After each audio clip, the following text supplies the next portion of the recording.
The Steve Dangle Podcast with your hosts, Steve Dangle, Adam Wilde, and Jesse Blake.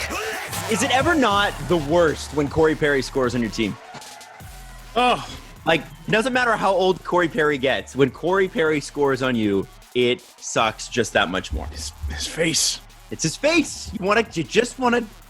He's just one of those guys. It's like you cannot, unless he is on your team, you cannot like him. No one likes Corey Perry unless you are a Ducks fan or currently a Stars fan. No one. He looks like a tall, fourth grader. Yeah, like, he does. Does that make sense? He does have a baby face. He does. Right?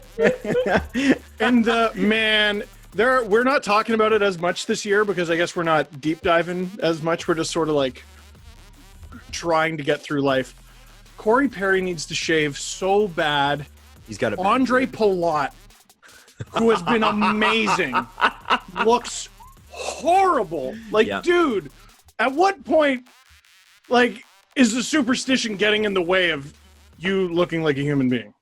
Dude, it's awful. It's awful. There are a couple hurting playoff beards in these playoffs. It's great. So Corey Perry's 35. Joe Pavelski is 36. Unreal. Is that the oldest combined goal-scoring pair in Stanley Cup final history? It can't be because players used to play until their 40s. They're used to. But recently I think it is for sure. I mean, there's been such a push towards younger players. Even that Pavelski deal, which was signed, that raised a lot of eyebrows this offseason. And I wonder, it could still raise some eyebrows, right? They could win the cup and it could still be, an albatross in a year or two. I don't think anyone thought it would suck right away. No, it's at that age, you take your chances, right? You don't know. I looked at the 3 years and I was like, it's a little bit Marlowe-esque, but yeah. Marlowe was really good in the first year too. Didn't score 13 playoff goals, which we're comparing apples and oranges a bit. Perry scored goals 4 and 5 last night. Right. Joe Pavelski, I think, is the highest goal-scoring American in Stanley Cup playoff history. But bubbling under the surface, the last Dallas Stars forward to score a goal in this series, not named Corey Perry or Joe Pavelski, was Jason Dickinson in the first period of Game 3. Oh wow! Really? They had a goal from Klingberg and a goal from Heiskanen. They need contributions. I was saying in my video today, Tampa's done a pretty good job of keeping the Stars at bay. So what the Stars do is what every team does when they can't get anything going. They fire it on from the point and they bang and crash in front. And Tampa's got to do a better job, but easier said than done when it's friggin' Corey Perry and Joe Pavelski. Well, they didn't. What did it take? It was 19 or 17 minutes until they had a shot in overtime. It's absolutely that's ridiculous. James Myrtle tweeted out that their expected goals was 15%, and they won. That's hockey, right? If you have a shot, you have a shot. It is a miracle that the Stars survived that game. Yeah. I think Gord had a post. Perry almost scored the game-winning goal on his own net. Reminded me of that actually happened. Game 7, overtime on home ice. The Mississauga St. Michael's Majors in their final season scored on their own net to lose the championship. No! Jesse Blacker's own sound attack won. The goal, I forget who the goal was. Former Leaf, right? Jesse Blacker. Yes. Jared Maidens, I think, was the guy who was credited with the goal. He didn't score it. It was kicked in. I believe it was kicked into the net by, I can't remember the name of the player, but it was one of the Majors' own guys. Can you imagine? We rip on Chris Phillips for scoring on his own net in a game that the Sens lost 5-1 or something like that. Yeah. Can you imagine? Who's the Dallas player that at the line, it was an empty net, he went down and then he fell at the line? Patrik Stefan? Patrik Stefan, yeah. And then Edmonton came back and scored. And then Edmonton takes it all the way down and scores. I did a deep dive. I did a deep dive video on that during the spring when we were just scrambling for any kind of content. And that actually changed the face of the NHL. Because the Oilers, obviously, Patrik Stefan screws it up for the Stars. Oilers go the other way. I think it was Ales Hemsky scored to send the game to overtime. What people don't talk about is Dallas did win that game. They ended up winning it. But the Oilers got a point. Right. That point altered the standings just enough that when the draft lottery came, it actually screwed the Oilers out of the first overall pick that year. That year, 2007, the first overall pick, Patrik Laine. Ooh. Was it lottery balls or was it just whoever finishes last though? No, it was the Blackhawks won the lottery that year. I think they went from third to first or something like that. They jumped. They did jump. Yeah. So the Oilers' odds would have been a little better if. No, they would have got it if they were sitting in that spot. All they had to do was simply lose that game like they were supposed to. Yeah, in an alternate universe, that Blackhawks ball is an Oilers ball. Yes. Oh, okay. That's crazy. That's cool. Yeah, wild. Yeah. Wow. How did we get here? I don't know. Well, it's just, it comes down to the fact that, Dallas, when they want to, are pretty unbelievable as a team and as a system. And it's funny, Steve, you always rag on NHL players who are like, yeah, I don't watch hockey once I'm out or once I'm eliminated. When you watch a series like this, you go like, again, Tampa, you match them up against any team in the league, and they're pretty much going to be the most talented team. They're so crisp. Yeah. They're so crisp. But the fact that, that's what hockey is, getting through games like this against teams like this. They're that much better. And I'm not taking anything away from the Stars, but true systems hockey is being able to manage another team's strengths and blunt them, basically. And I think that's what Dallas did last night. Obviously still the scales are not tipped in their favor. The numbers would not suggest that, if you were to look based on the numbers, it wouldn't suggest that they've got a hope. Tampa's caving them in just like they caved everybody in. Right. By the numbers. However, Dallas has still won 2 games. Yep. Now, I still think Tampa's winning Game 6. I do. But it's hockey and anything can happen. So I definitely think that Tampa is going to win. Yeah, if you're trying to predict what's going to happen, you're going to say, okay, the odds are that Dallas can't do this 4 times out of 7.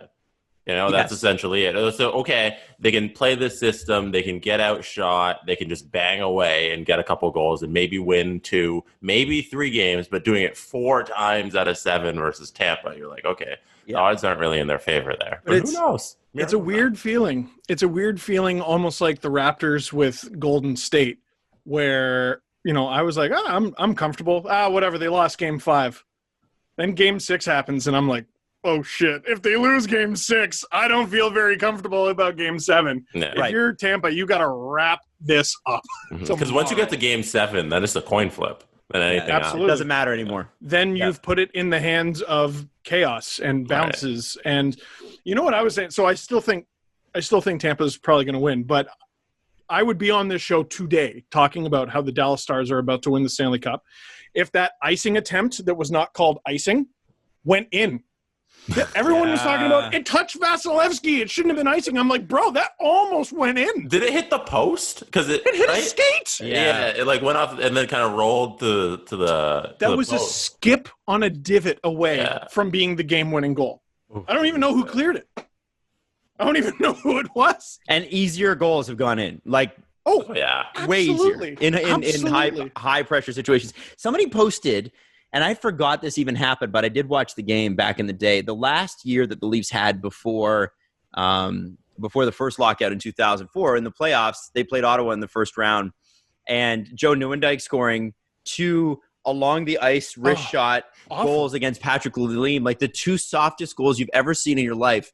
And I'm sorry, Sens fans, I don't mean to bring this up, but it was like it was just a reminder that like literally anything with this stupid black disc that we decided that's the thing we're going to play with. You know what I mean? That's shaped weird, made of rubber, but it's hard.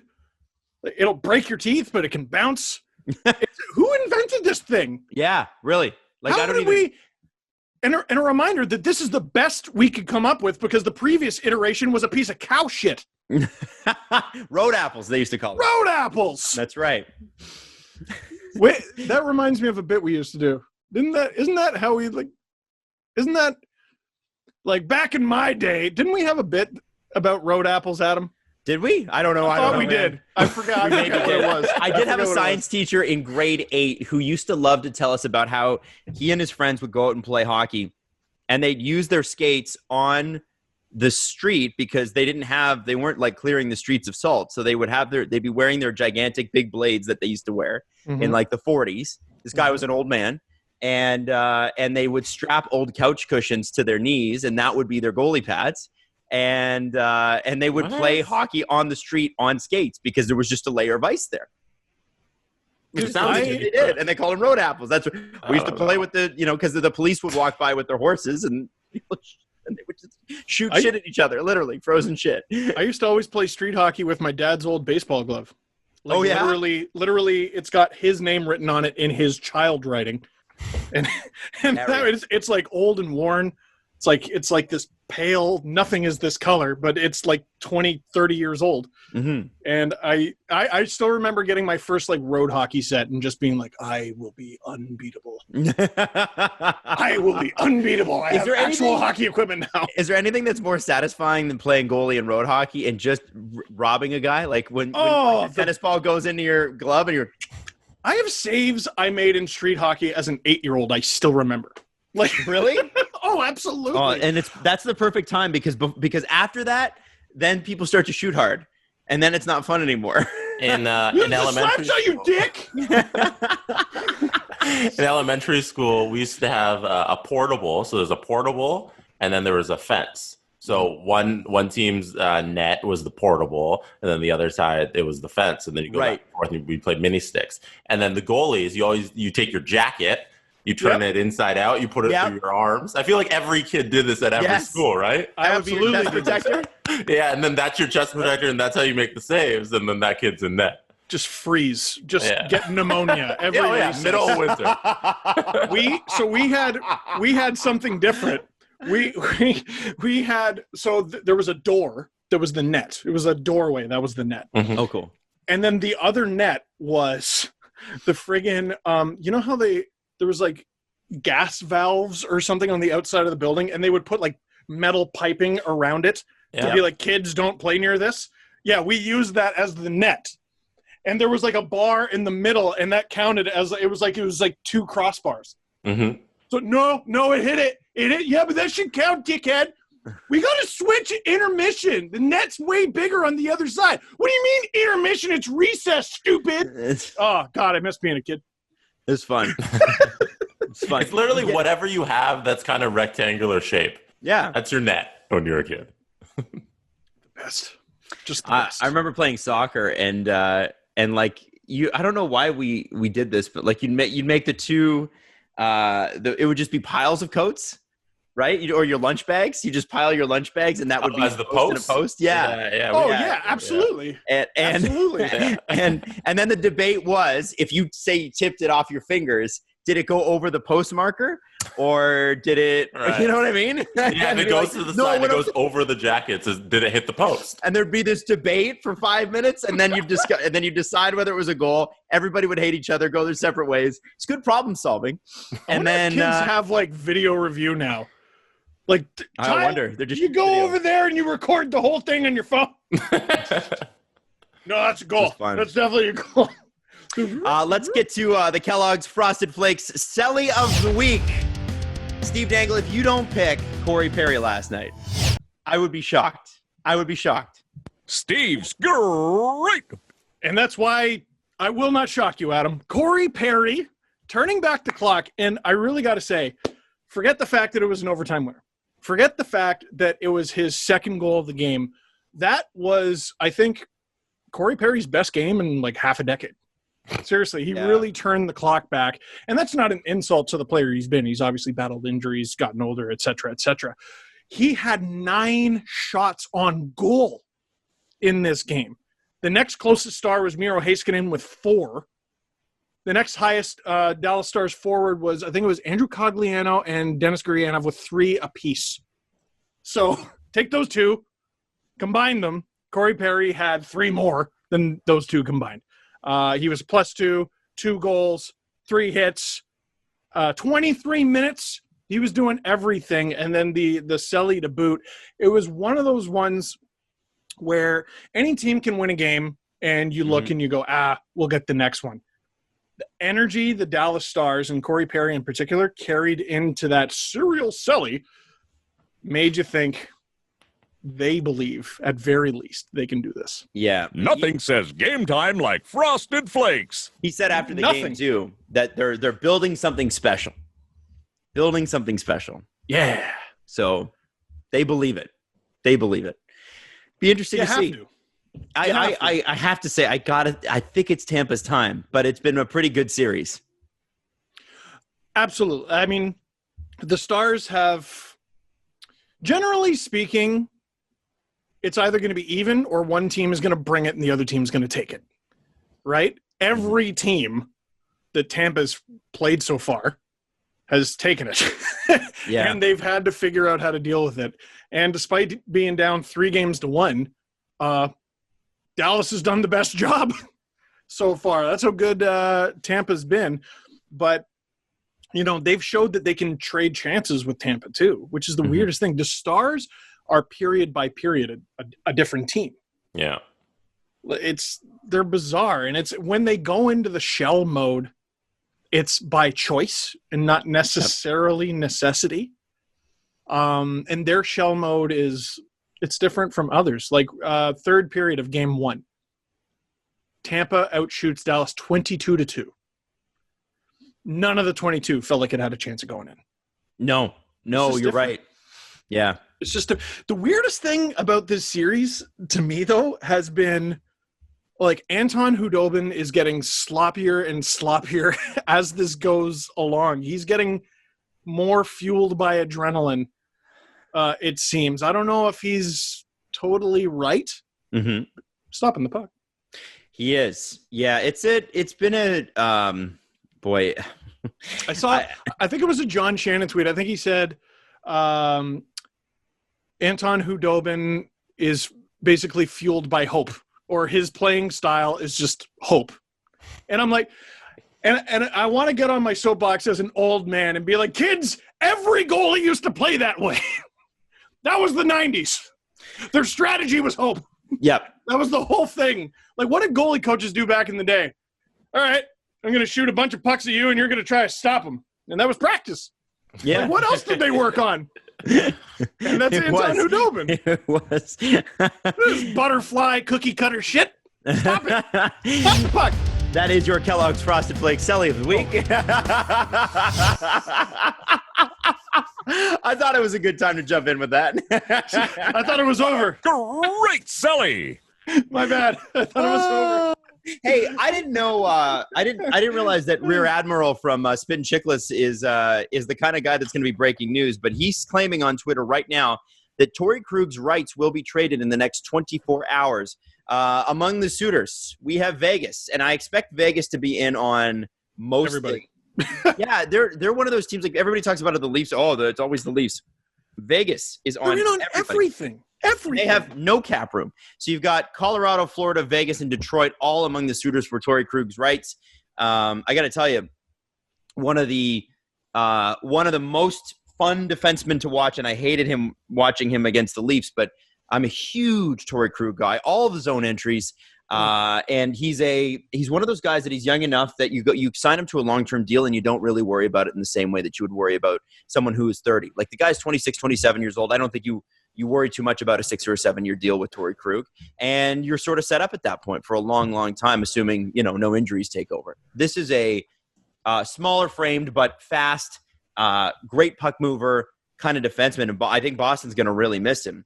Be interesting to see though, Detroit making the moves they've made, Florida making the moves they've made. I'm curious to see that those two teams are in on this. Do you know what I mean? Yeah, I mean Colorado should be on everyone. Yeah, the Colorado name makes sense. The team that confused me the most at first viewing was Detroit. I go, what the hell? How are they involved? They don't belong in the conversation of acquiring anyone good. The mission there is not to be good right now. Yeah. However, I have an idea. So Torey Krug has already talked about wanting a longer term deal. He's already done the short term deal thing. He feels like he's earned this. What happened yesterday? The Marc Staal trade. And we'll talk about that more later. Yep. The precedent seems to have been set that Detroit is ready to take on a big pile of crap. So right now they have 8 forwards signed, a bunch of RFAs, so I really don't think they have to worry too much. They have 4 defensemen signed, still more than half good, and they have two goalies. Granted, it's Jonathan Bernier and Calvin Pickard, but if the mission is to lose games, good tandem. Good. And Bernier was great last year. He was very, very good. For a team like Detroit, I think he's earned the opportunity. Detroit has their first in each of the next two seasons, their second rounder in each of the next two seasons, the Oilers second rounder in each of the next two seasons, the Cap second rounder and the Rangers second rounder over the next 2 years, their own third rounder in each of the next two seasons, and San Jose's and Vegas's third. So they're still very much in rebuild mode. Here's what everyone needs to be locked in on. $27.3 million in projected cap space for next season. They have some key RFAs. Tyler Bertuzzi, he'll probably get a raise. Anthony Mantha, he'll probably get a raise. I'm looking at the list, or at the list, sorry. Like, Trevor Daley? Jonathan Erickson? Madison Bowie? Cody Goluboff? Brendan Perlini? Like, how many of these guys are going to get big deals? They're not. So here's my plan.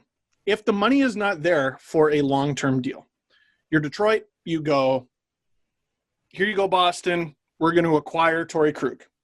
You give him big money for like 3 years, let's say. Big money. I'm talking, what should Torey Krug make? 8? Yeah, probably. You give him 10. You give him 11. That's a lot of money. You know, it is a lot. Career high is 59 points, which is great. That's a lot for a defenseman. It's great. That's true. Yeah. You give him that.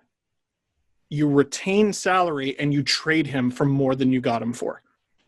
Because the mission is not to contend for the next few years. They've already set the precedent. That's too galaxy brain for an NHL general manager. It's Steve Yzerman, I guarantee you it's not. Why is Detroit in the conversation then? Well, they probably need because they probably need a guy who can anchor their blue line for a long, long time, and Torey Krug might be the guy to do that. Hey, Torey, sign this contract with us. No. No. I've been on the Boston Bruins my whole career, and you want me to sign with your shitty team. Why? Because you'll be the leader. That was Iggy. No, we didn't. Iggy doesn't like my idea. Krug's also 29, by the way. Oh, he's 29. Yeah, he's going to turn 30 in April. He's like one of those guys that I see as perpetually young. But, you know, it's the baby face. It's the Corey Perry face, except he's not tall. Right? So you believe it. It also helps that these guys are all younger than me now. So they all look, which is weird. I think Torey Krug is the kind of guy that, you know, based on what we know about Steve Yzerman and the way he puts the team together, I would think that would be the archetype defenseman you would want on your team if you're Steve Yzerman. The problem is, when is Detroit going to be good again? That's why I said 2 or 3 years. I don't think the plan is for them to suck, right? Like the Staal trade is probably a precursor. Staal's probably the Staal trade is he's not peaking or anything, but it's a body. You know, maybe you're getting a guy just. He can replace Trevor Daley. Yeah. You go young, like so. All those names I mentioned, like they have young guys, you know, ready to join the lineup. You know, Philip Zadina. You never know. Michael Rasmussen. There's a ton of guys listed on Cap Friendly. They're non-roster forwards, non-roster defense. All names I recognize because Detroit went through a lot of names this year. Oh, Philip Hronek is on their non-roster? What the hell? Oh, because he's loaned out. Listen, they're not going to be good, but surround the young guys with vets. Get through the next 2 seasons. And, you know, we saw it in 16-17 with the Leafs. Sometimes it doesn't take that long. Well, and Marc Staal would be a good, sorry, Jess, but Marc Staal will be a good addition to that roster. I mean, if for that reason alone, like beloved in New York, great leader, 800 NHL games. That's the kind of guy that you're sort of hoping for. And he's winding down his career. You're not expecting him to be great, but you want him to set a good example, right? That's it in a nutshell, isn't it? And then his 5.7 comes off the books. Like I'm looking at Detroit's Cap Friendly. And it's only actually 4.2 in actual dollars or something, wasn't it? Oh, well, there you go. That's lovely. And they only have 2 players signed for the 2022-2023 season.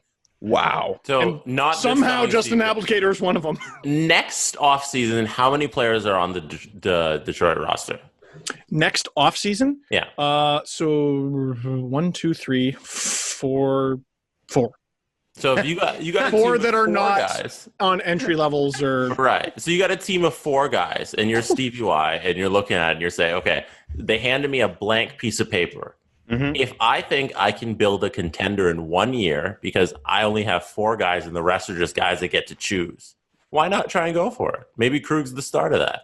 Maybe this offseason you start making the moves because it's going to be pandemic life. Maybe you take advantage because Detroit's a hockey team that's going to make money, who's going to be in the top half of the league in terms of revenue. So maybe they don't struggle as much. Maybe he says, I'm going to go after a roster that's not going to compete this year, but the year after, when I get all the guys I want in there that can actually compete in the NHL. Do you get Krug, Petrangelo, and why not? Oh my God! Why Why not? Tell me if you have all the money in the world, you wouldn't just go for it. I would. Why not? Why exactly. not? Because Zadina's supposed to be a big scorer. I think you need the only thing you need at that point is I think you need a number 1 center.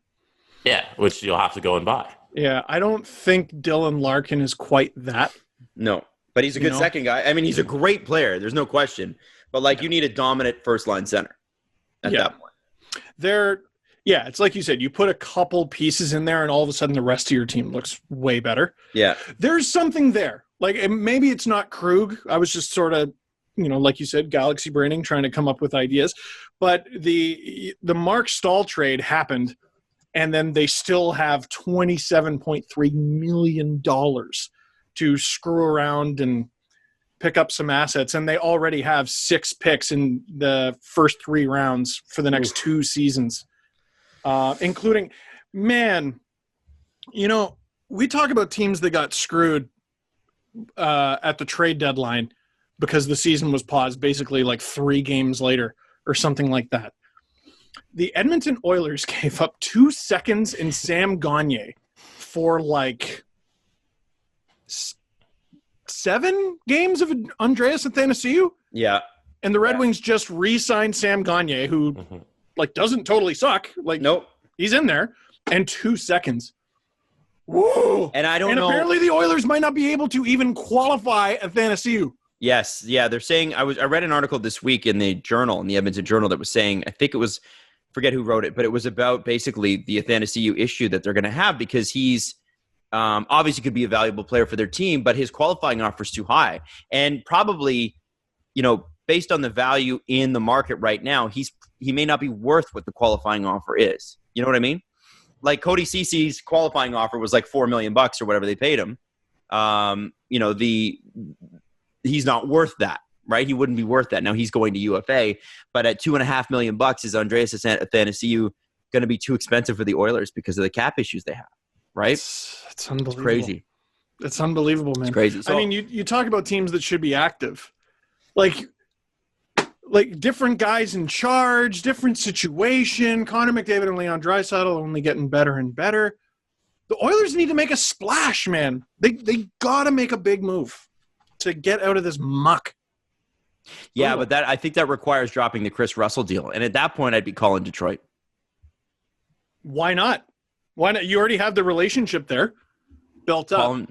Call him and say, what's it going to take? If Marc Staal is this, what's Chris Russell? There you go. That gives you a great idea. Gives you some meat, right? Something to deal with and some sort of space to deal with. So when it comes to the NHL, obviously there's a lot going on. Let me ask you this. You've got holes in your roster, your ex-NHL team or NHL team X. Do you trade away the guy that once got you 40 goals to fill some of those roster spots? It's almost like I look at it like trading down in the draft. The Winnipeg Jets apparently have Patrik Laine on the market. According to Elliot Friedman, let me just read this quick, and then Sure. and I want to get your reaction to this, guys. He said, "This is on Headlines last night. I don't think Patrik Laine has asked for a trade or anything, but I think they kind of see where this is potentially going in the future. I just think everybody's looking at the situation and saying, what if our way to solve the problem is we can use Patrik Laine to find a number 2 center or a right-hand shot defenseman? Laine is 21 years old. Oh, he is in 305 NHL games, scored 138 goals. He's played 305 NHL games already? Yeah. He's got a year left at $6.25 million. And yes, he did have a bit of a bad year, but even a bad year for him is over 30 goals. Right. He when let's when he did have that bad year, the second year or whatever, it was like it's still over 30 goals. This guy is just getting started. Is this a deal? If they make this, are they going to regret this? Probably. It's funny. So when we were in our little phase a few years ago where we were just obsessed with everything Marc Bergevin did, man, God, the Habs had a weird couple years, right? Like the Subban saga, Galchenyuk and Domi and all that. That was fascinating to me. But we talked about, I think I went on this rant once where I was like, can you just trade Galch already? You're obviously sick of him. You're sick of him. Get rid of him. You're sick of him. Patrik Laine is such a much higher stakes version of that. The rumors have been around for so long, and they've been rooted in reality. Mm-hmm. There's a part of the Jets organization that is clearly already sick of this kid. And I'll throw another name in there because they're constantly involved in trade rumors. I think the Calgary Flames are kind of sick of Johnny Gaudreau. Oh, I get that sense too. But I don't understand. Is that a personality thing? Is it a way of playing? Is it like what would they be sick of? I think it's a personality thing. It wouldn't be his on-ice performance. He's good. He's good. There's the playoff issue with Gaudreau and whatever. But Laine, we look at his warts, maybe defensively and, maybe, his goal scoring ruts. And, he wants to play with Mark Scheifele and the organization doesn't see it that way. Again, 305 games. He's 21. And how many goals on him? 138. Get out of here. The least amount of goals he's ever scored is this season. And it's because it was the least amount of games. In 68 games this year, he had 28 goals. And he also had 63 points. The year previous, 30 goals, 20 assists, 50 points in a full 82. And I don't think he'd missed a game this year. So he was going to hit 30, 35 goals this year. Easy. Right. And like Phil Kessel's best season in Toronto was like 36. So his, you know what I mean? And that kid's 21. Yep. What are you doing? Can I propose a trade? Go for it. Let's go. Laine for Gaudreau. Burn the country down. For Dumba and Minnesota's one of the 2 first-round picks, because they have 2 first-round picks next year. Pittsburgh's and their own. So you take one of those and Matt Dumba for Patrik Laine. See, Guerin wants a center, though. Guerin wants a center. Can you imagine if that was his sticking point? Buddy, go out and get a different one. Yeah. You have Patrik Laine. Go out and get a different one. Yeah. Are you nuts? Yeah, and I don't think that hold up the deal. To be fair, Jesse, I think Matt Dumba would be exactly what the Jets need. But again, who's going to – okay, I know they've got Scheifele. I know they've got other weapons. But does that not put more pressure on those weapons? Wheeler, Scheifele, those guys? No, you got Matt Dumba. Dumba will pick up the slack. Remember he doesn't score 38 goals or whatever. Remember the Oilers were heavily criticized for not getting like a Finnish, not companion, like role model for Jesse Puljujarvi. The Jets got to do that for Laine. Mm-hmm. Like they got to do it. Like when you have a player as special as Patrik Laine, it shouldn't be how much can we get for this guy in a trade. It should be how do we best use this asset? How do we best develop this player? Develop the skill set. You have a guy who can score 40 or 50 goals. He's a constant. Every single season he chooses to play for your hockey team, he's a threat to score 40 or 50 goals. And you're going to trade him. And he's worked on his playmaking ability. We've already seen development in Patrik Laine's game. Mm-hmm. What's the problem here? Well, they just think that he's got value. He's okay. Like so does McDavid. Trade him. Yeah, but they have trouble signing free agents in Winnipeg. Let's just be frank about that. That's an issue. So you draft, and sometimes you are lucky enough to get the second overall pick. And you overpay a little bit too, probably.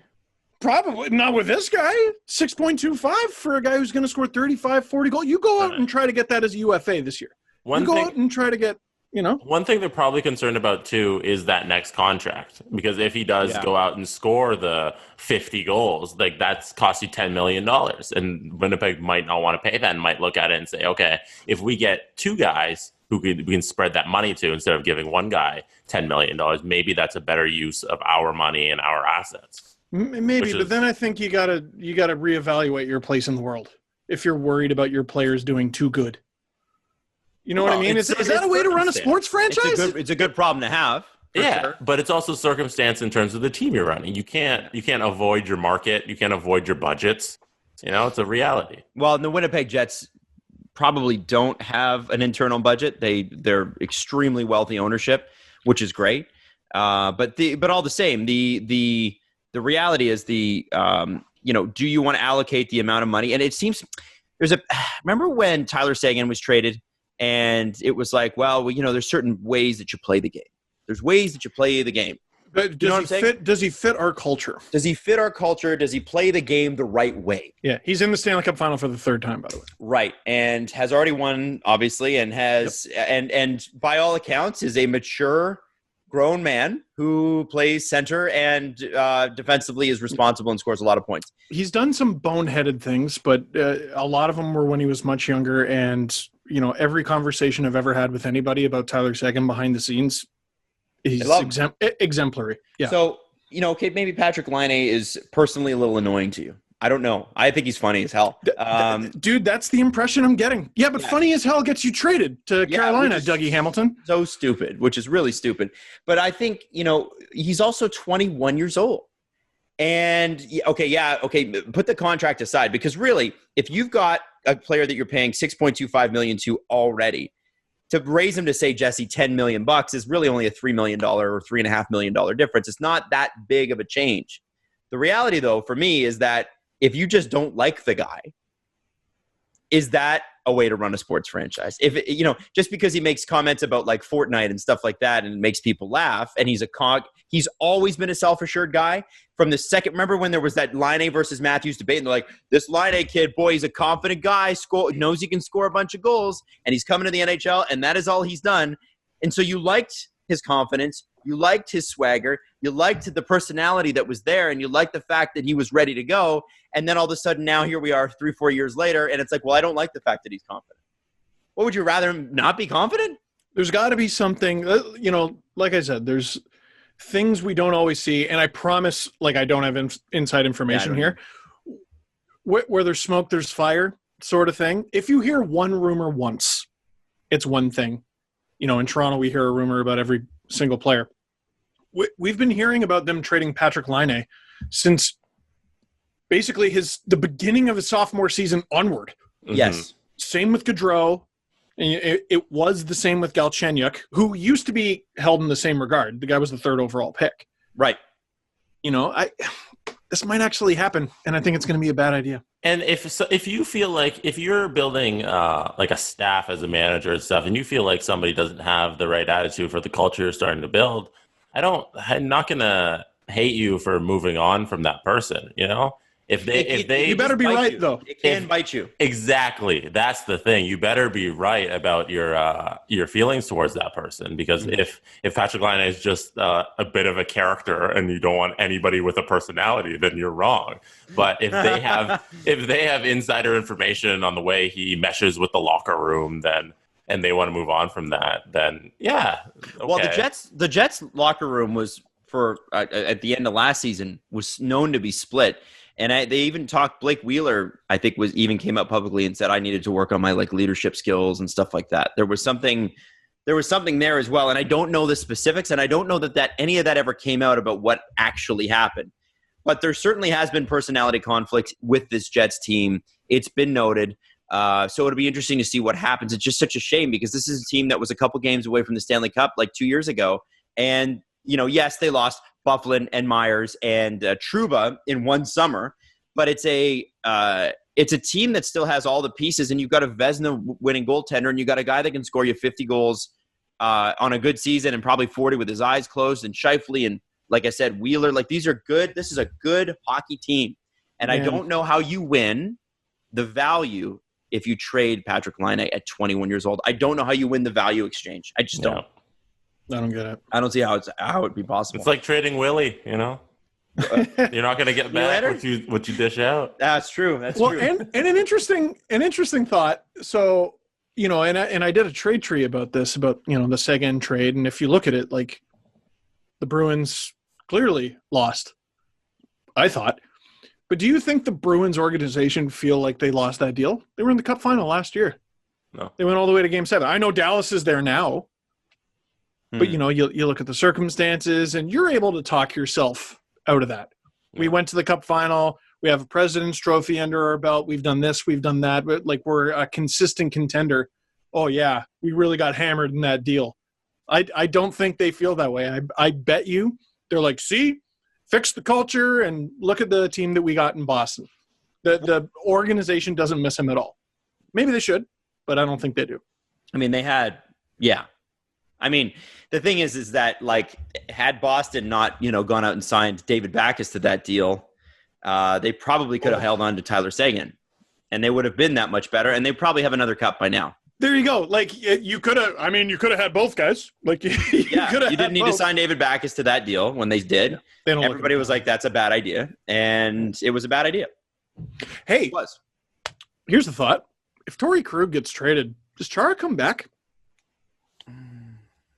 Like, it kind of depends what happens with that team. Like, if you're Zdeno Chara, you're 43, you just went through the extraordinary season that you went through, that everyone's gone through, and you don't feel like the team is better, I don't know. Do you come back? Because, like, now, who replaces Krug's minutes? It ain't going to be you. You're 43. Who's it going to be? Yeah, that's a good question. I don't know the answer to that. I wonder with that, you know, with retiring, like, the thing is that it's probably less about how good the team is at this point and more about, like, what am I going to do with all this spare time?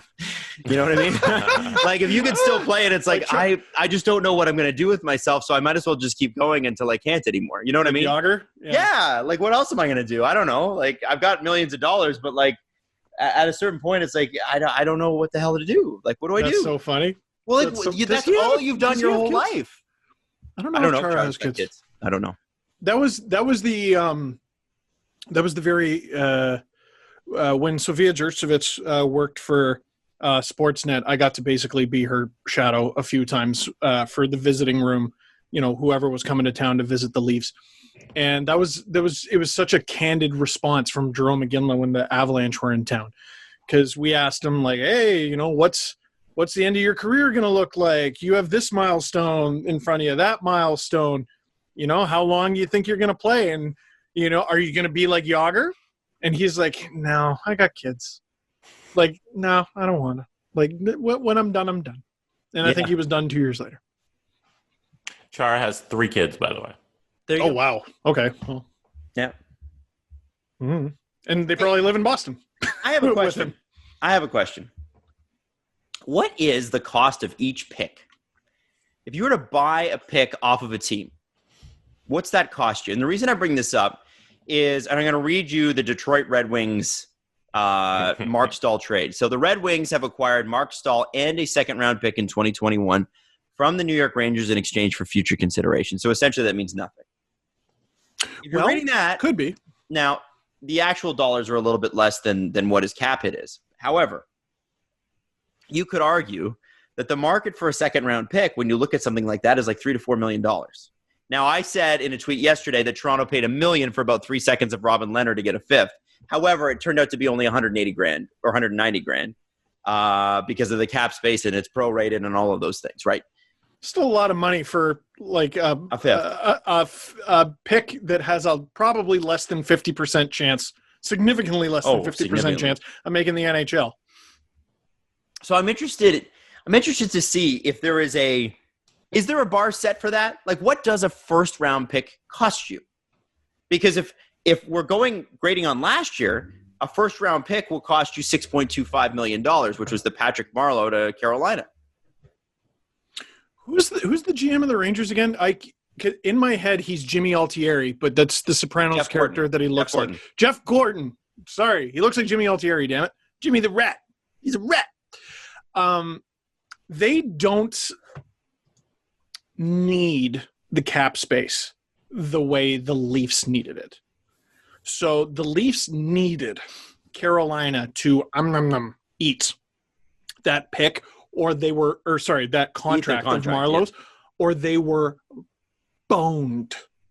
So if you're Carolina, you're like, here's how badly, or we know how badly you need this, but give us a first. Say no more. Don't worry about it. And the Leafs, in desperate need, go, okay, here. Detroit's got $27.3 million in cap space. The Rangers have 20. They have a bunch of guys to re-sign as well, but they got $20 million bucks. So they don't need it desperately. I'm willing to bet it wasn't Yzerman who approached Gordon. I think it was probably Gordon who said, listen, we're giving you a second. Here's what it is. Like, we want to be done with this contract. Here's a second. What do you think? And if you're Stevie Y, you look at your roster and you go, free second. Cool. Right. That's what I think it was. And a warm body for the next season. Yeah. So it's easy to look at Staal's cap hit and Marlowe's cap hit, see how similar they were, and go, whoa, what the hell? But to me, it's about need. It's about desperation. The Leafs were desperate. The Rangers aren't desperate. If that makes sense. Well, they've still got to sign. Because I'm smart. D'Angelo, and who else is there? They have to re-sign. There's some RFAs there that need to come Let me on. look. Philip DiGiuseppe, Ryan Strome. Oh, boy. Anthony D'Angelo, like you said. And Alexander Georgiev is a fascinating situation. But if they want, they can just go into next season with Shesterkin and Lundqvist and be A-okay if they really wanted to. Did you leave off the most important name on that list? Who is it? Maybe. Greg McKegg. With a leg for an arm and an arm for a leg. Also, Matt Bolesky. Oh, well, they're not going to re-sign Matt Bolesky. Yeah, I don't think. Yo, this team, the Rangers, they're paying 4 guys not to play for them. They're paying Brad Richards because he was a compliance buyout. They're going to be paying him until 2026, although it's not against the cap. Dan Girardi's going to be 1.1 against the cap for the next 3 seasons. Ryan Spooner's $300,000 this year. And this upcoming season, costing them about 6.1 against the cap, Kevin Shattenkirk. Is that against the cap, though? Yeah. According to Cap Friendly, this upcoming season, it's about 6.1 against the cap. And then the following 2 seasons, it's 1.4. So there's probably something to do with the bonuses there, but that's friggin' tough, dude. Ooh, gross. Kevin Shattenkirk, having his cake and eating it too. He's still making a shitload of money, and he signed for less than $2 million because, I don't know, I'm DeMarcus Cousins, and I feel like going to win a championship. Yep. How'd that go, DeMarcus? Sorry. That's actually worked out really well for him. I think he will low-key get a pretty good little deal this offseason. Shattenkirk? Shattenkirk, yeah, for sure. He's revived his career. He's it's the perception of your value is so weird. Well, because he was like the most wanted guy when he was up. I remember that. And it was so weird because he was the Caps' big fish for that playoff run, and it was against the Leafs. And I remember when Shattenkirk was on the ice, I'm like, good. This guy stinks. Yeah. Like he was good on the power play, good offensively. In his own zone, awful. Yeah. Awful. I loved when he was on the ice. He also then he gets his big deal, he gets bought out. It's so weird. I found him to be his temper to be a little bit weird in that series. Right? He was get under his skin. Easy to target. Yeah. I loved playing against Kevin Shattenkirk. That was great. That was Nate Schmidt's coming out party, remember? Yes, it was. Boy, was that good. Holy, he was amazing. There was the Leafs really could have won, man, because Shattenkirk was so easy to target. And you know who else was in their top 6? Carl Alsner.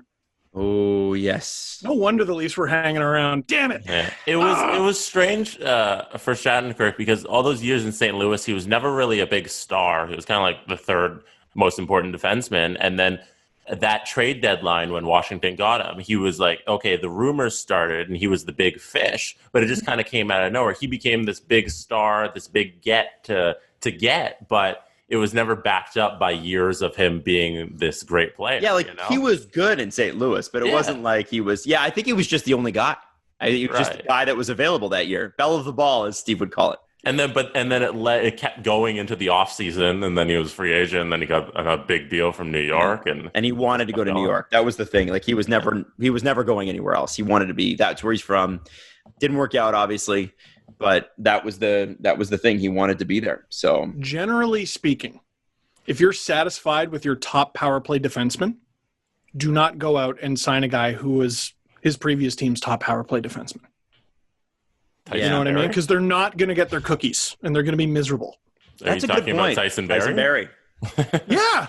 I mean, I'm talking about him, but I was texting Drew, producer Drew from Sportsnet, because obviously he saw the Torey Krug thing, and immediately he's like, really? And I'm like, okay, it's hilarious that you have to choose between Torey Krug and Cale Makar.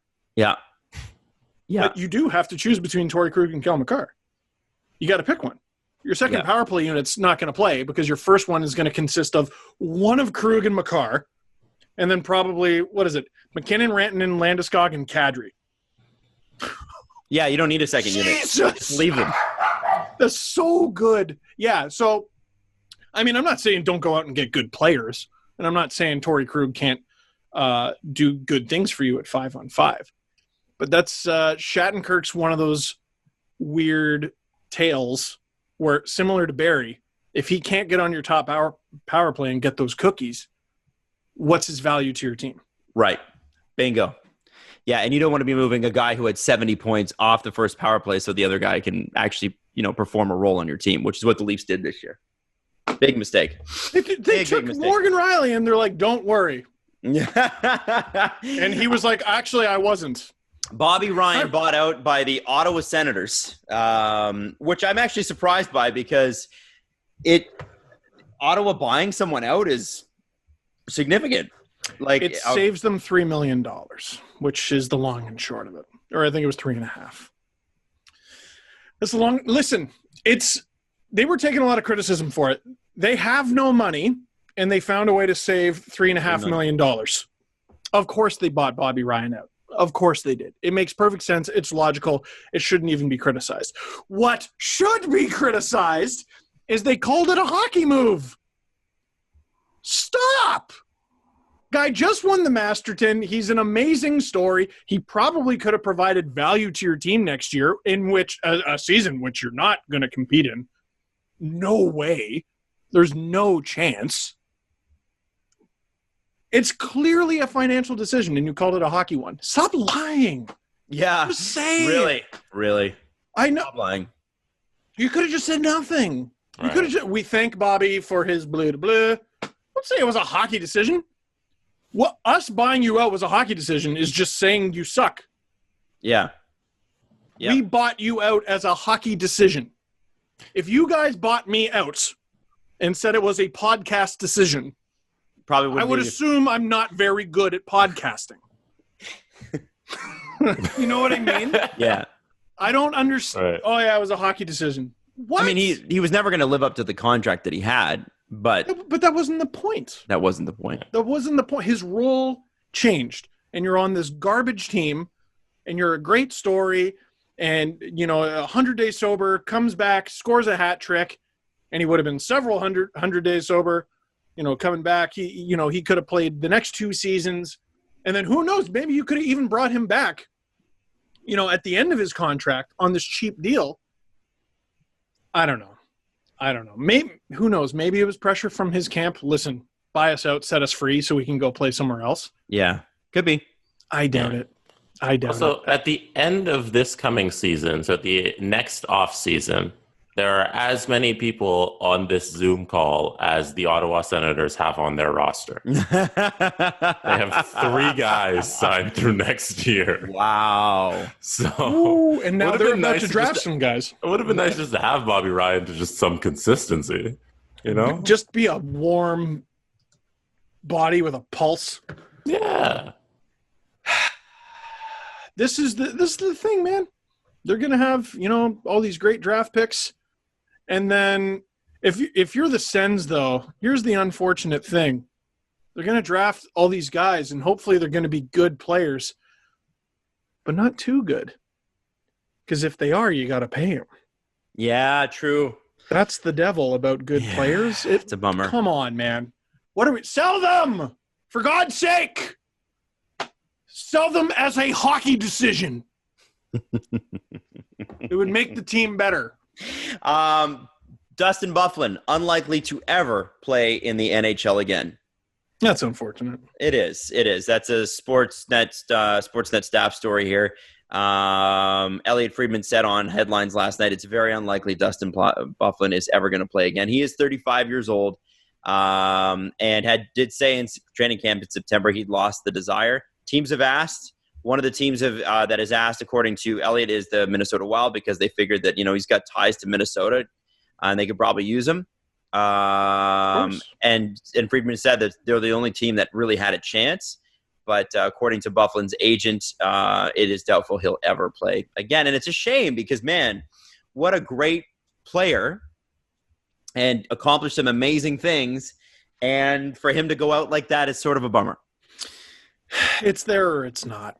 Yeah. You know what I mean? It's there or it's not. And if you've been doing something for 30, 35 years as intensely as he's played hockey, I can understand going, yeah, I'm done.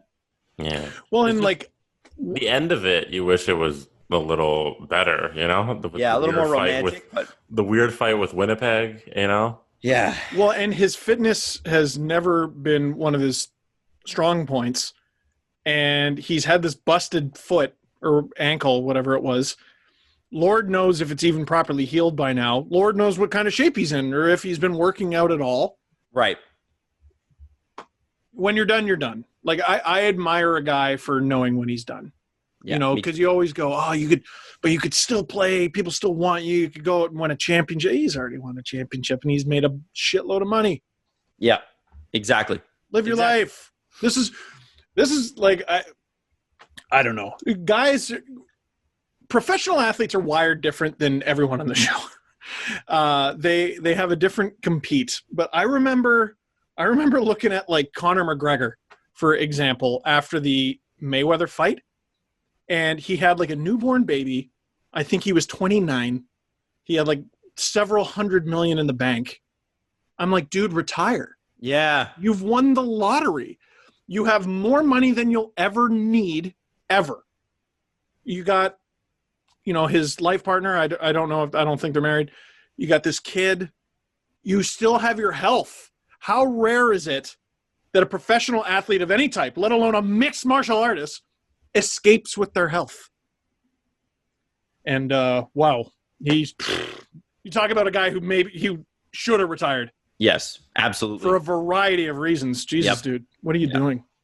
Yeah, he's unfortunately, asshole, I think is what you're looking for. Yeah, absolutely. A couple things on Montreal. First off, Max Domi, according to his new agent, Darren Ferris, has not requested a trade. He wants to stay in Montreal. And obviously when you go from, and Eric Engel said this perfectly, you go from 77 points to 40 points, or is it 70 points to 44, whatever it is.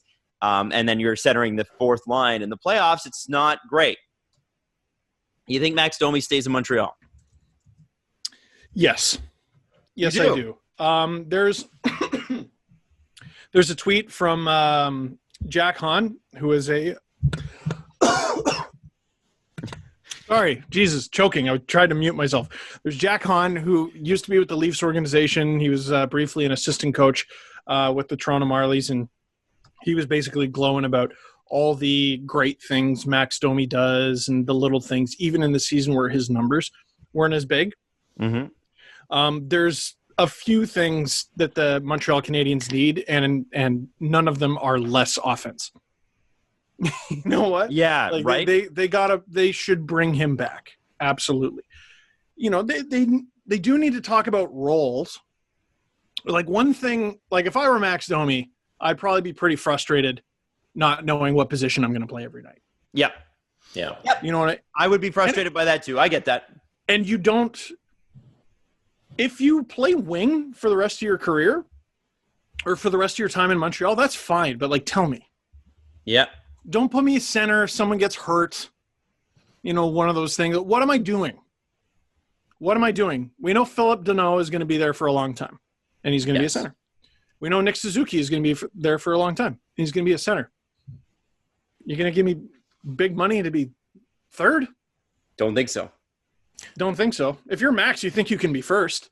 Yep. But they won't even contribute to it. Or is Patrik Laine dedicate a good landing spot for in Montreal? Well, they seem to think so. A lot of people are suggesting. That's been the rumor, eh? You know? That's been the rumor for quite some time now. And you talk about a serious Can you imagine a power play that features some semblance of, it's probably Weber instead of Petry. Petry would be on the second unit, and Laine. And Suzuki. And Suzuki. And Drouin. Well, and you got Domi's playmaking ability. You have Weber's touch of death at the point. I think Domi would be the guy going the other way. Yeah, I think Domi would be a part of the Laine deal. Ooh, that's very interesting. Send back, right? Mm-hmm. That's what. Like Domi, Cole Caulfield.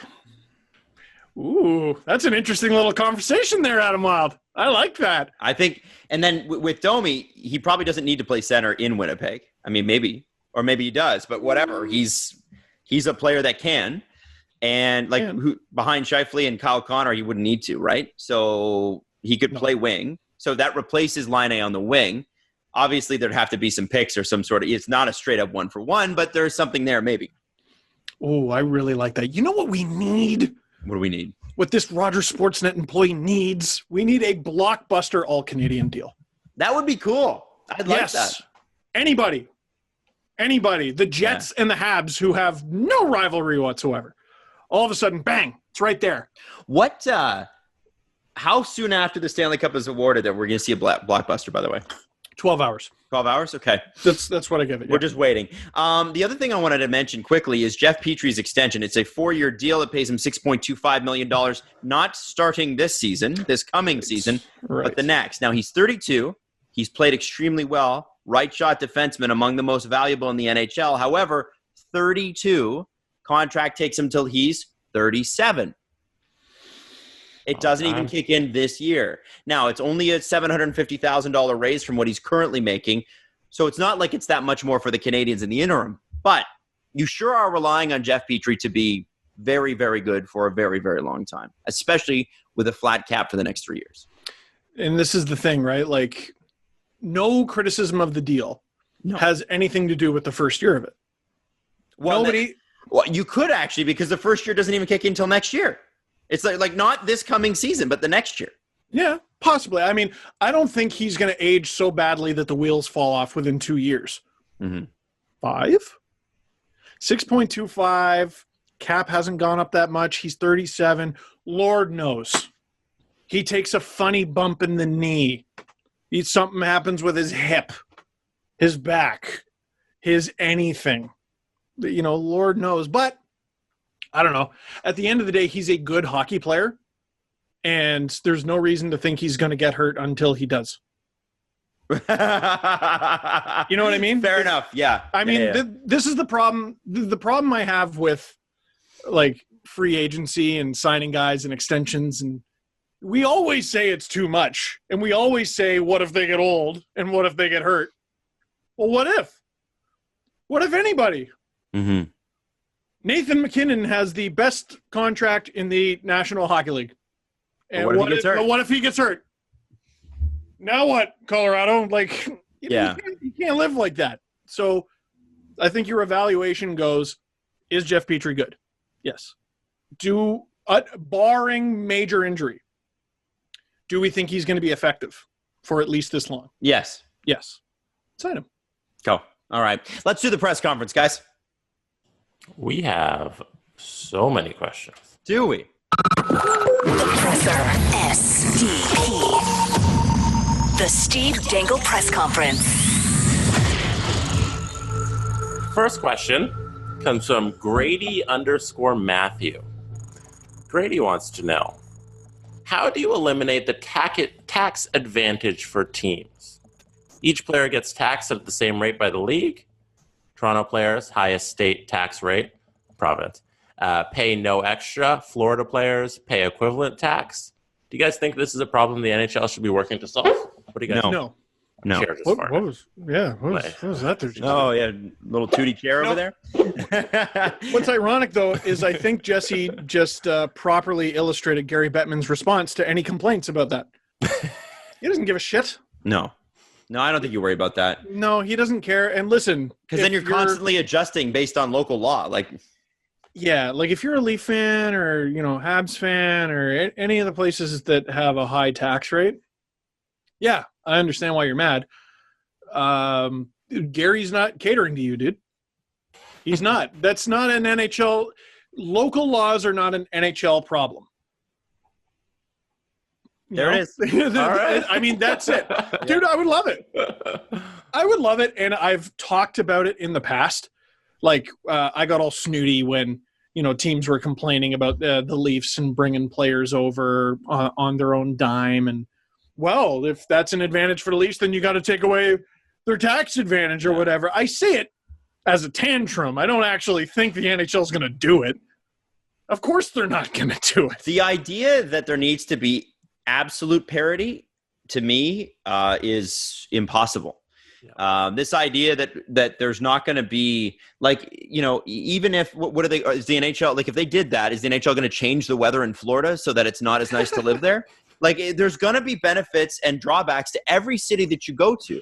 So the reality is that there will never be complete parity. So this idea that this somehow for this league to be proper or for it to run properly, that these leagues, that these teams need to be on the same footing on every single issue is just, it's incorrect. It's impossible.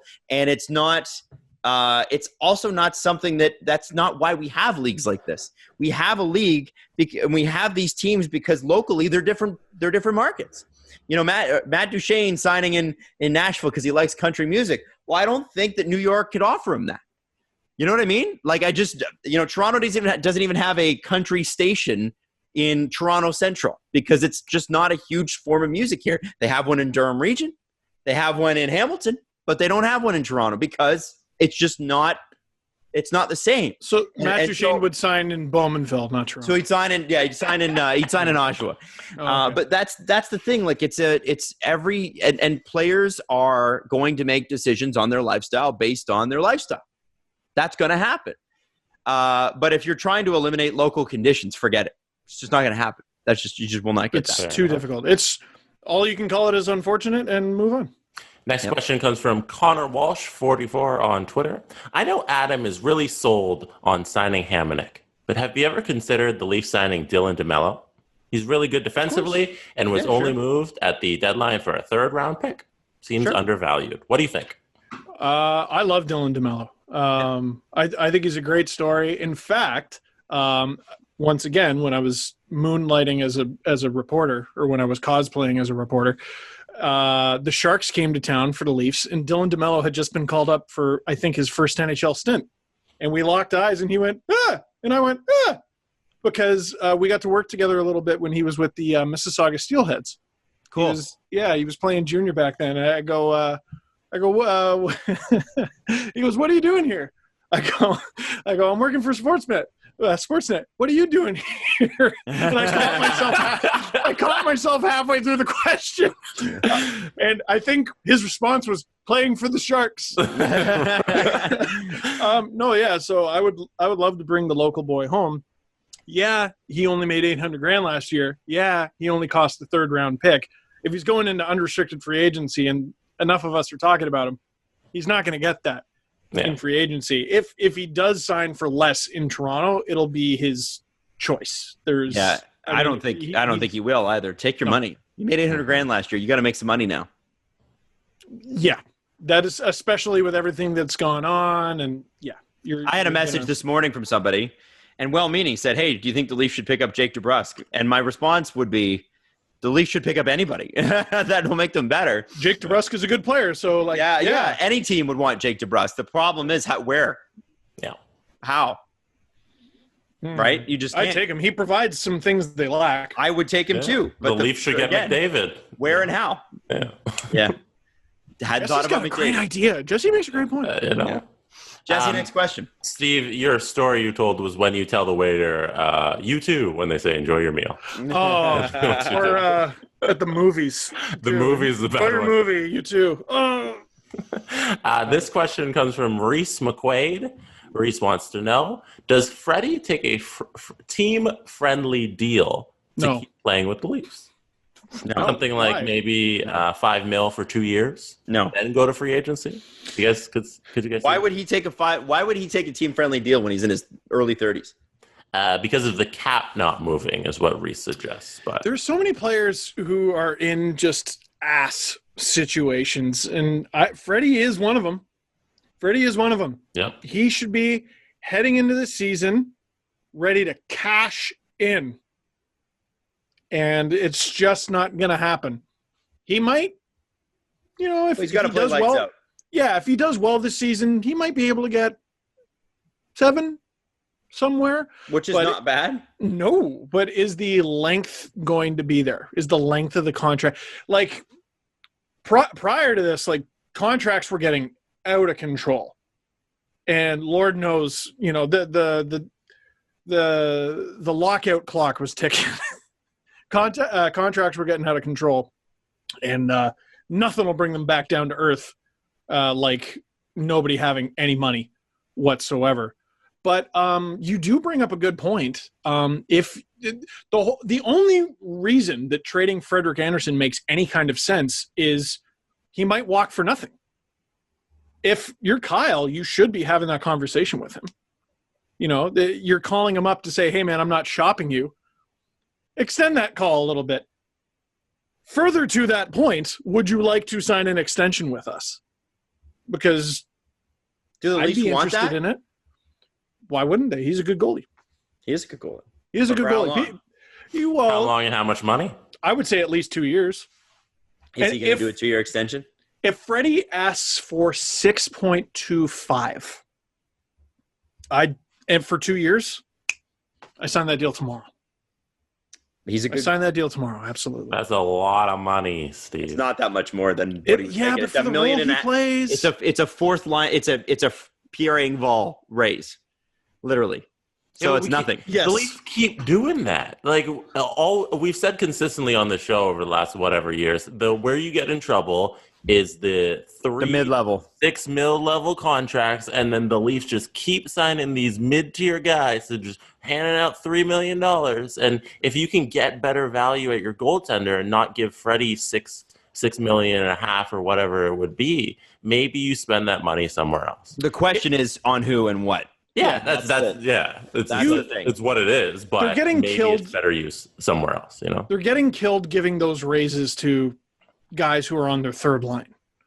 You know what I mean? Your starting goaltender, that's okay. I think it's okay to give your starting goaltender a raise if they're good. Or if you can go out and get Darcy Kemper for $3.5 because, or whatever it is, $4 million because the Coyotes are so poorly run.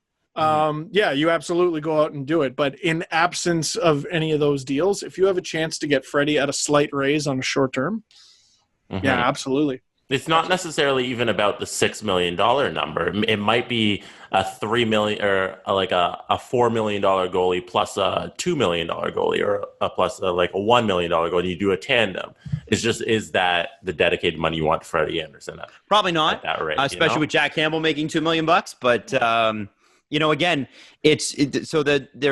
remember that when there is no Freddie Andersen, there's the absence of Freddie Andersen.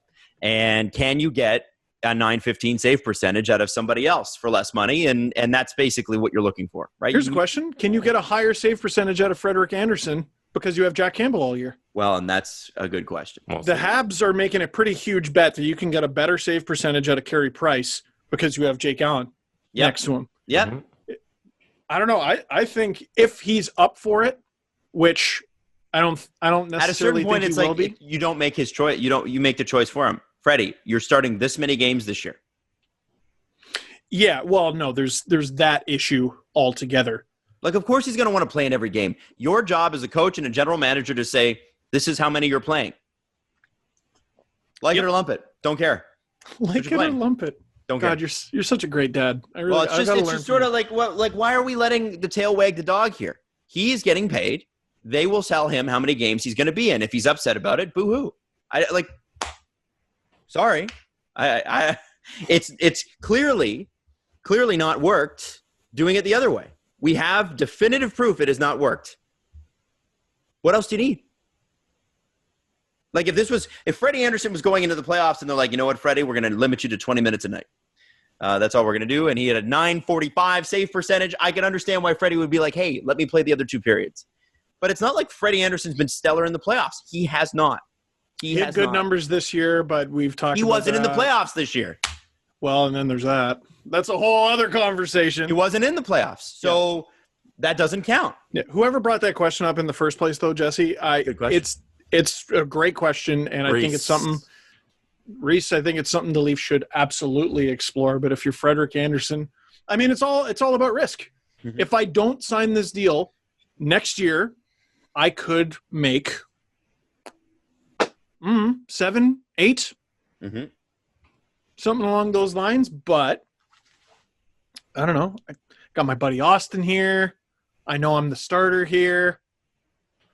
Is this? Free agency is interesting this year because do I really want to move right now?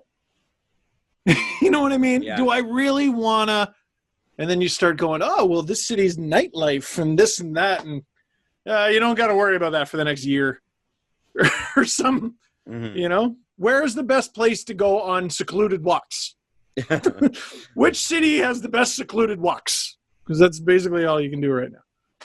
Yeah, I don't know. It's worth having the conversation with Freddie. Next question. Got another one? Our dear friend at name tags on Twitter asked an interesting question. How do you think the championship parade is going to be handled for each of the teams? I don't think you have one. You know, in Florida, you might. It's Florida and Texas. Yeah. I think both states might try and do something. You're right. They're going to do it. Maybe they do it inside the arena with like 5,000 people or something like that. People are stupid, dude. What do you want? In Ontario, there's a place called Wasaga Beach that it's been shut down. They had to shut it down so that – how many people actually live in Wasaga Beach? It's like several thousand, right? Right. No one lives there. It's old people, and that is it. But there is a beach. And for the past couple nights, there have been enormous car rallies with hundreds of people, none of them wearing masks, all of them recording cars go vroom. Every one of them, to a man and woman, is a loser. But people, they want to get together. Who goes to car vroom vroom shows and is cool, Jesse, with the smile? I just thought it was funny. Oh, when you press the gas, it went vroom? What's going to happen next time you go? I bet the same shit. I think you're losing the point of the question. Yeah, I know. Also, I go to classic car shows. I don't know what's also, wrong. I went to the auto show when it was on last year. I like cars. I went with my dad. He's a big car guy. Yeah, but we walked around. It was a nice family moment. I don't know why you're hating on my family. No, but you bonded with your dad. You learned about the cars. Right. It was, You're not being a loud asshole and congregating with a bunch of unmasked other assholes. Yeah, anyway, that's true. So, we saw it. Like, when Vancouver won playoff games, like, people were getting out in the street, and they're going nuts on the corner, and they're honking their horn and stuff. I don't think that the parade is something that's organized by the team. Yeah. Right? So, I actually think they should have a parade so that they can organize it and control it. The issue is going to be if you just leave people to their own devices, they're going to be assholes. That's why I think you do it in an arena, because you can control it a lot easier in an arena than you can out on the street. Because then you control who comes in. Even better. You're in Florida. You're in Texas. Have it in a stadium. Yeah. Call it like a rally, instead of parade. Just do a championship rally. It's inside of an arena. Do it at Tom Brady's house. Probably Gronk will be there. He'll be the MC. Yeah. It'll be great. No, they should have a parade, but it should be organized. Okay. Because, to the Stars' credit, they're doing the distancing thing. Yeah. whatever, and they have the rules and just do it and control it. A listener who went to one of those DM'd and said that it was very safe. They felt extremely safe at the Dallas Stars watch party. Again, people are going to push as far as they can push on this stuff, so it'll be interesting to see what works and what doesn't. Mm-hmm.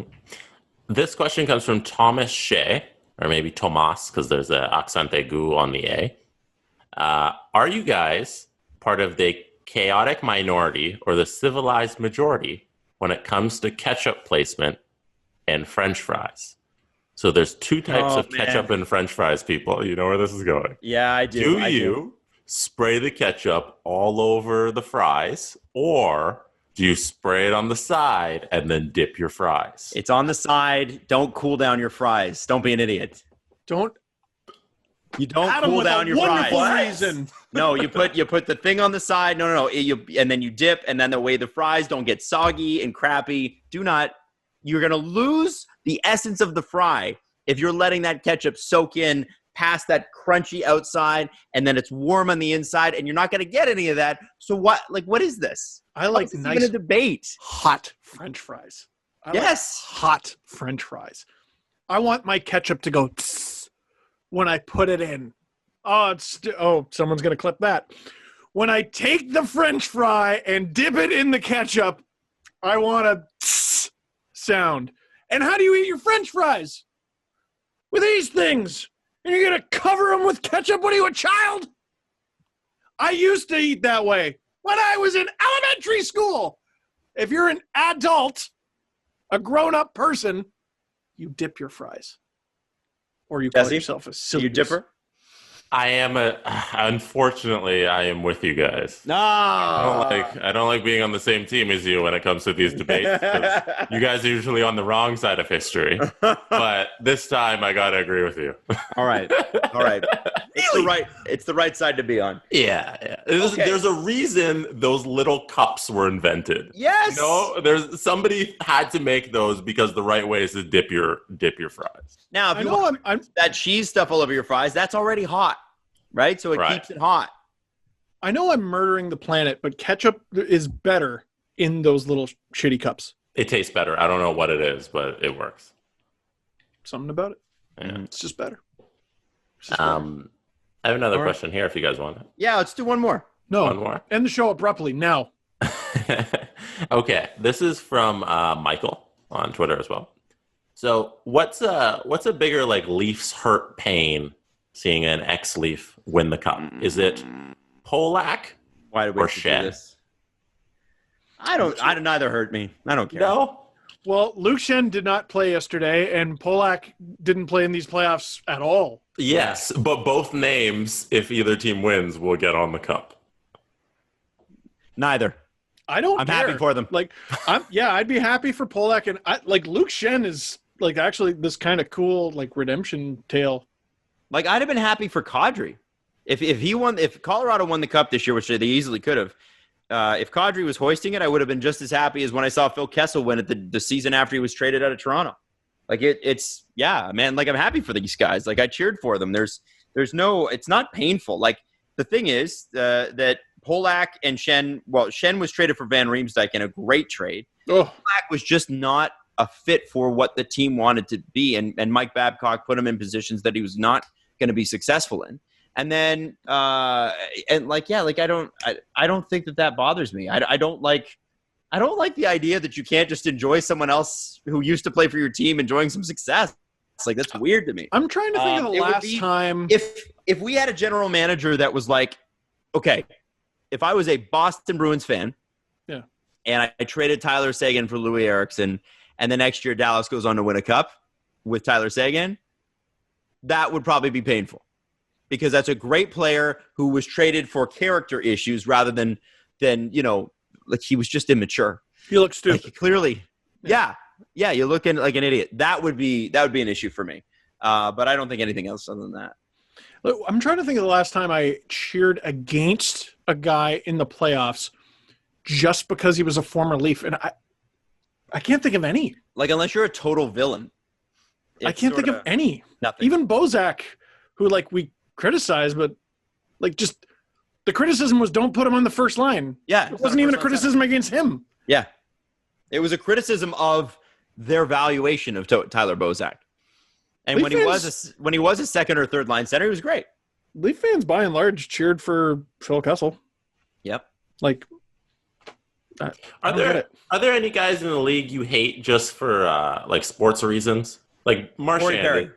Are you not a big fan of Corey Perry? Yeah. Corey Perry. Yes. If I don't like – no, and it's not that listen, he's got a great redemption story this year for sure. But Corey Perry is one of the biggest assholes this league's ever seen on the ice. We're not talking about like as a person. We're talking on the ice. Like on the ice. reason you don't like the other guy on the team. Yeah, he's a redemption story because he's putting up more points. He's still an asshole on the ice. Nothing was more satisfying to me than watching him walk off the ice at the Winter Classic. That clip of him having to leave a minute in was like perfect. Mwah, beautiful. Because he's such a jerk. But I don't think Corey Perry's like that, and I don't know what he's like personally, but I don't imagine that he's a jerk. I think he's just know anything about Corey Perry. I don't know him either. I don't know anything about him. I hated Ryan Kessler. I hated Ryan Kessler on the ice. And I hated Ryan Kessler's post-game interviews. I hated the way he talked to people. Yeah. But, it was sort of like that was Ryan Kessler, right? Like, and then I remember him going after – there was this random thing, and I'm surprised it didn't blow up into something bigger. Remember he tweeted at Ryan Johansson? They hate each other. Like, I hope you're ready for next season. And everybody's like, Ryan, can you walk yet? Like, your hips are degenerating. Like, are you sure? Like, and then they were talking about like fighting, like fist fighting each other, like just in public. Yeah. And then the Bruins had like a 2011 Cup reunion Zoom a few months ago, and like Kessler, they were, I think he was like tweeting at them while they were doing the Zoom, and the guys on the Bruins were live shit talking. Right? Like he's leaning into it. Yeah, he's a good villain. But yeah, no, I think, I actively rooted against Corey Perry, in most things while he was very successful. And then obviously when injuries take over, what are you going to do? Like, sucker. Like, that's the thing about sports is there's going to be guys you hate, but when they go down in injuries, it's like, well, that really sucks. I don't like, it's like, I don't like the Ottawa Senators when they're good, but when they've got an owner allegedly who's not the best guy, and who should definitely sell the team, not allegedly. He should definitely sell the team. What am I going to say? Oh, I really love it when the Leafs come in and curb stomp the Ottawa Senators. Come on. They play 82 games and they finish with 10 points. Yeah, it's not fair. This isn't fun. I want the Senators to be good. I want the Sabres to be good. I've cheered for them at different times. The Andrew Hammond run? That was cool. That was amazing. Cool. Yeah. That was so cool. Mm-hmm. And like Curtis Lazar was eating burgers that fans threw at them. It was a great time to watch the Sens. It was cool. It was very, very cool. They've had some magical runs. And that's the thing, like that 15 games or whatever where Erik Karlsson was the best player in the world in the playoffs. Like he was just literally the best player. He's amazing. So yeah, like I think you just I think it's circumstantial, but when it comes to players that like you can't stand, those two are the ones that stick out to me. It's Kessler, and I know a lot of people felt that way about Chris Pronger. I loved Chris Pronger. I loved him, but he was an asshole. On the ice. Was like, I don't know what he was like off. He was like old school asshole. Like I feel like Perry and other guys like do a lot of after the whistle things, whereas just Chris Pronger would just brutalize you legally. Yes. Like just not have it called ever, cross-check you in the spine. Yeah. Over again. Wasn't there a Stanley Cup winner against Chris Pronger? And didn't somebody in an interview go, there's nothing that's making me happier right now than seeing Chris Pronger lose? It was Adam Burish said, I'd love to punch that guy in the face. What? That's what he said. And then they asked Chris Pronger about it after, and then cool as a cucumber. Guy just lost the Stanley Cup, and he goes, where's he going to do that? The minors? And like within 2 years, Burish was in the minors, I'm pretty sure. That's a great dig. It's a great dig. And you're Chris Pronger. I already won the cup. Yeah. First time. Yeah. Anyway, so you know what? We'll wrap it up there. We'll be back Wednesday. Lots going on. We probably will have a Stanley Cup by Wednesday. And then we'll probably have some big trades by Wednesday. If not, if we don't have a Stanley Cup by Wednesday, it'll be Game 7. So that'll be a huge lead-in. Game 7 will be that night. Yeah. Mm-hmm. So we may want to delay. We'll see. Yeah, we'll see how it goes. Let's record Thursday if Game 7 is Wednesday. There you go. Yeah. Boom. Done. That makes a lot more sense. That might be for the best. Yeah. Okay. Well, listen, we'll figure it out then. But in the meantime, have a fantastic start to your week. We love you. Thanks so much for listening. The Steve Dangle Podcast. Follow the guys on Twitter at Steve_Dangle, at Adam WYLDE, and at Jesse Blake. Connection complete.